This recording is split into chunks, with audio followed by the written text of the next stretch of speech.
մարաթոնը։ 6 ժամ տևած հանգանակության ընթացքում Հայդատի գրասենյակին նվիրաբերվել է ավելի քան 2.200.000 $։ Ամերիկայի համայնքը Հորիզոն հեռուստաընկերության եթերում հնարավորություն է ունեցել ծանոթանալու Հայդատի գրասենյակի գործունեությանը, ուղղված ցեղասպանության ճանաչմանը, կրթությանը, Հայաստանին եւ Արցախին ցուցաբերված օգնությանը։ Հայդատի գրասենյակը կոչ է արել միանալու հեռուստամարաթոնին եւ փոքր լումաներ դնելու հանուն համահայկական խնդիրների լուծման։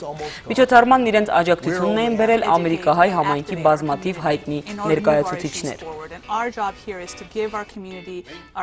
Արամ առաջին վեհապարն իր խոսքում ընդգծել է, որ այսօր մենք աշխարհին ներկայանում ենք որպես պահանջատեր ժողովուրդ։ Հետևաբար պետք է նաև մեր նյութական աջակցությամբ սատարենք հայկական պահանջատիրությունը կյանքի կոչելու պատրաստական կազմակերպություններին։ Մենք պահանջատեր ժողովուրդ ենք։ 1.5 միլիոն հայեր գործընծուցած ենք։ 20-րդ դարու առաջին ցեղասպանությունն է կատարված մեր ժողովրդին թեմ։ Հազարավոր եկեղեցիներ, վանքեր, դպրոցներ, հիվանդանոցներ կանթված են ցեղասպանին կողմէ։ Այսօր մենք աշխարհին կներկայանանք որպես պահանջատեր ժողովուրդ։ Հետևաբար նյութապես եկեք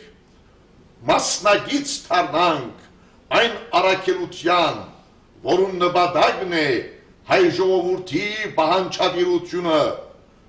Միացյալ Նահանգներու մեջ եւ ամեն տեղ աշխարհին ներկայացնել ավելի կազմակերպ կերպով։ Թող Աստված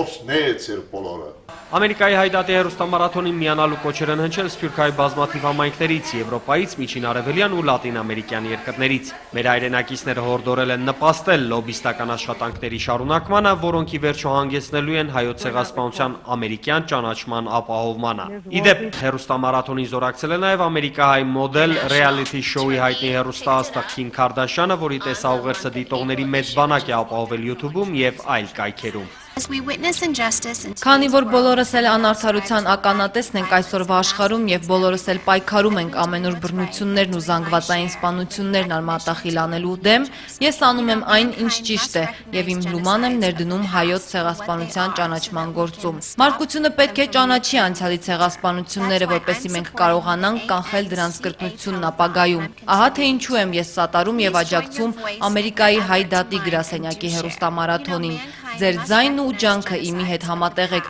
առատաձեռնորեն նվիրատվություն կատարեք այս հեռուստամարաթոնին։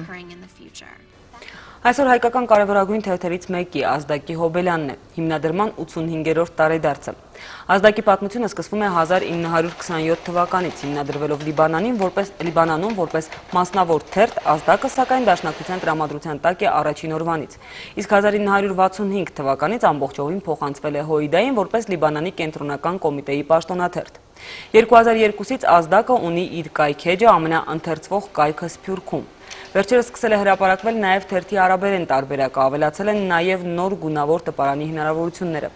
Այսօր մոտ 150,000 գնահատվող լիբանանահայ համայնքում թերթը տպվում է 3000 տպաքանակով։ Կուսակցական պաշտոնաթերթ լինելով հանդերձ, Ազդակը միշտ փորձել է ներկայացնել ոչ միայն Լիբանանի հայ համայնքի կյանքն ու տարածաշրջանային իրադարձությունները, այլև հայ քաղաքական ու կրոնական բոլոր կազմակերպությունների տեսակետները։ Որպես Լիբանանահայ համայնքի գլխավոր օրաթերթ, թերթին հետևում են, հատկապես կայքեջին հետևում են նաև շատերը, ովքեր Լիբանանից մեկնել են Սփյուռքի տարբեր շրջաններ կամ Հայաստանում են եւ զանազան լուրերի համար փորձում են Ազդակից հետևել եւ Լիբանանի իրադարձություններին եւ այն լրատվությանը, որ Ազդակը տալիս է, որովհետեւ Ազդակը բարձ է, որ միայն լիբանանյան կամ լիբանանահայ իրադարձությունների մասին չէ, որ հաղորդում է, այլ ընդհանրապես հայ իրականության եւ այդ եւս հետաքրքիր է բազմաթիվ ընթերցողների համար։ Սրանք են Ազդակ բացառիկները, քիչ է ասել Ազդակ բացառիկներ, եթե դուք թերթեք կտեսնեք սրանք հայագիտական լուրջ, այսպես ասեմ, հատորներ են, որտեղ գրում են Հայաստանից, Սփյուռքից ամենահայտնի, ամենաճանաչված պատմաբաններ, արվեստագետներ, մտավորականներ։ Եվրասիա միջազգային համալսարանը շուտով կունենա իր օմբուդսմենը։ Բուհի ռեկտոր Սուրեն Օհանյանն այսօր ներկայացրել է իրենց կրթօջախում ներդրվող նորամուծությունները, որոնք միտված են կրթության որակի, ուսանող դասախոս հարաբերությունների արդյունավետության բարձրացմանը։ Համակարգի էլեկտրոնային տարբերակի ներդրումը ողջունելի է այն առումով, որ ոչ ոք չի կարող բարեխոսել որևէ ուսանողի համար, հետևապես ապահովում է օբյեկտիվություն եւ արագություն։ Էլեկտրոնային տարբերակում ուսանողը կունենա իր էջը, ուր ներկայացված կլինի նրա ինքնակենսագրական եւ այլ տվյալներ։ Համակարգում լինելու է նաև ֆորում բաժինը, որտեղ ուսանողը հնարավորություն կունենա լսարանից դուրս շփվել դասախոսների հետ։ Սա առաջադեմ փորձ է, որին անցնում են գրեթե բոլոր համալսարանները։ Մենք ցանկանում ենք նաև ներդնել օնլայն կրթության համակարգ, նշել է Բուհի պրոռեկտորը։ Յուրաքանչյուր նոր մոտեցում դժվարությամբ է արմատավորվում։ Մենք մինչ այդ process-ում ենք հիմա գտնվում, որոշակի աշխատանք ենք տանում ուսանողների հետ, առանցին տարբերակված մոտիվացնում ենք ուսանողներին, այդ բացատրական աշխատանքի միջոցով յուրաքանչյուր ուսանողին մղում ենք դեպի կրթությունը, այսինքն նա հասկանա, որ անիմաստ է սովորական ձևով սովորել, եթե սովորում ես, ընդամենը պետք է լավ սովորես, ուրիշ ոչինչ։ Տեղեկացնեմ նաև, որ առաջին հարցազրույցում Նվեր Մնացականյանն այսօր հյուրընկալել է կրթության և գիտության նախարար Արմեն Աշոտյանին։ Հարցազրույցը դիտեք 23:25-ին։ Տավուշի մարզի Բերդ քաղաքը շուտով իր եկեղեցին կունենա։ Սուրբ Գևորգ անունով փայտաշեն ծածկով հին եկեղեցին, որ կառուցվել էր 17-րդ դարավերջին, քանդվել է 30-ական թվականներին։ Նորը կառուցվում է դարձյալ քաղաքի կենտրոնում, հնի տեղից մոտ 100 մետր հեռավորությամբ, եւ Բերդի տարեցների խորհրդով կոչվի հնի անունով՝ Սուրբ Գևորգ։ Նորակառույցը կլինի համայնքում գործող միակ եկեղեցին։ Տավուշի թեմի նորանշանակ առաջնորդ Տեր Եզնիկ arczepiskopos Պետրոսյանը կատարել է հիմնարկիքի արարողություն, որի ժամանակ խաչի փորագրությամբ 12 առաքյալների եւ 4 ավետարանիչների թվով 16 սալիկներ դրվել են հիմքում։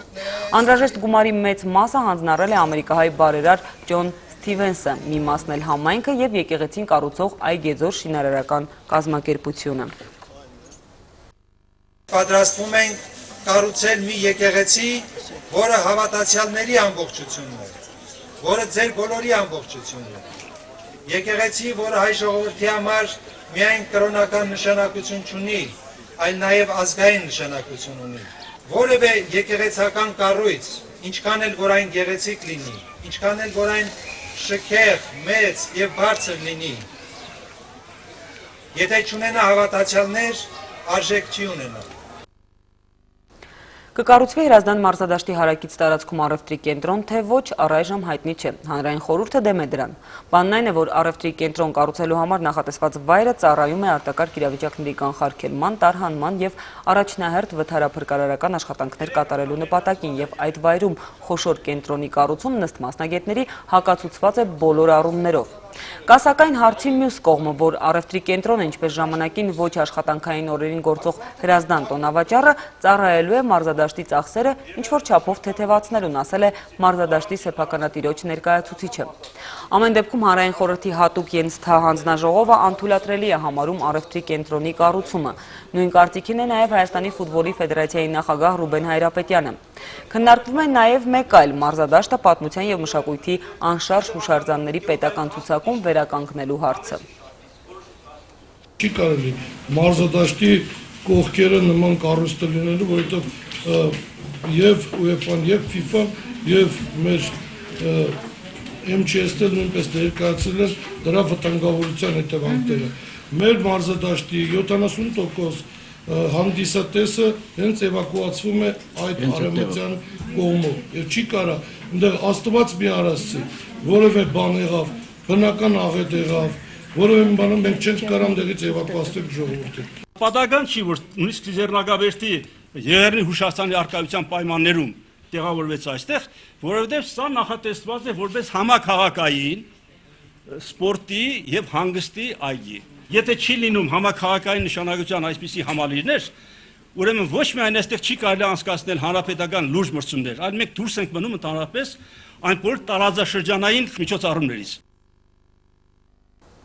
Հայաստանի ազգային հավաքականը մայիսի 26-ին սկսում է ուսումնամարզական հավաքը, նախապատրաստվելով մայիսի 31-ին Ավստրիայի Կուֆշտայն քաղաքի Գրենցլանդ շտադիոն մարզադաշտում կայանալիք Հունաստան-Հայաստան եւ հունիսի 5-ին Վազգեն Սարգսյանի անվան հանրապետական մարզադաշտում կայանալիք Հայաստան-Ղազախստան ընկերական հանդիպումներին։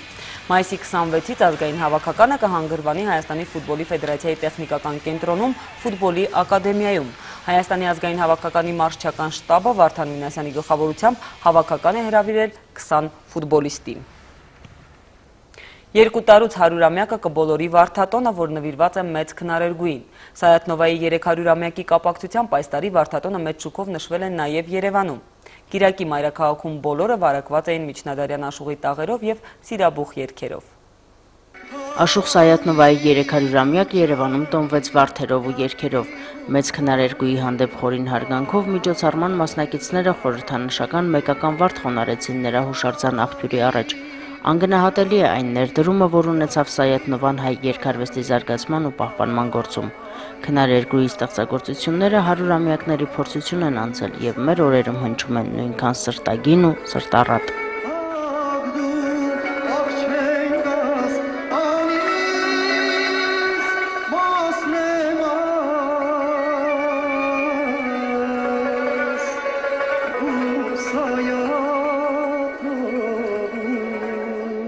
Հովհաննես Թումանյանի եւ գեղանկարիչ Գևորգ Բաշինջաղյանի նախաձեռնությամբ Սայաթնովայի հիշատակին կազմակերպված Վարդատոնն առաջին անգամ նշվել է 1914 թվականին Թբիլիսիում։ Այն մեծ շուկով տոնվում է նաեւ Ջավախքում։ Վերջին տարիներին Վարդատոնը նշվում է նաեւ Երևանում։ Երևանի քաղաքապետարանի մշակույթի նախարարության եւ Սայաթնովա մշակութային միության նախաձեռնությամբ Վարդատոնն անցկացվեց մեծ քնարերգուի ստեղծագործությունների տրամադրությամբ։ Հավերժ է մեր ժողովուրդը ու հավերժ է նրա մեծ ուղեկիցը Սայաթնովան։ Թող Աստված խաղաղության, ապահովության ու երջանկության մեջ պահի մեր հայրենիքը ու Սայաթնովան քայլի մեր ժողովրդի հետ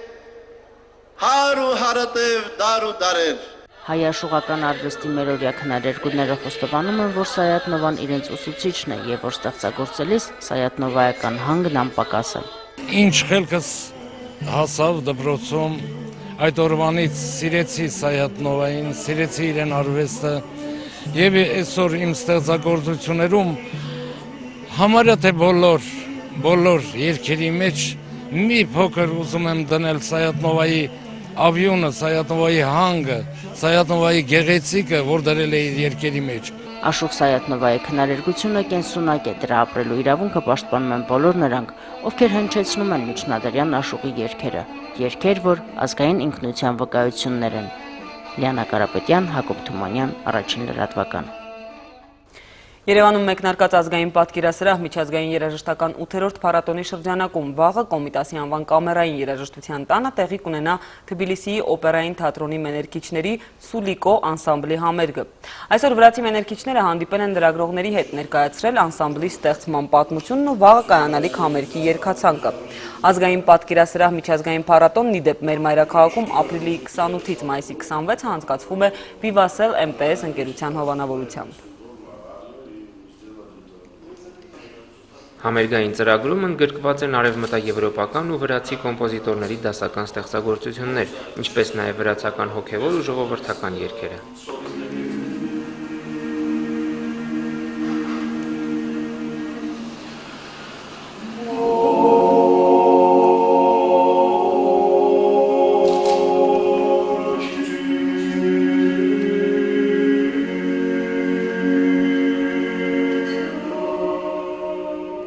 Սա այս թողարկման վերջին լուրն էր, ինչպես կզարգանան իրադարձությունները կիմանաք առաջին լրատվականի եթերում։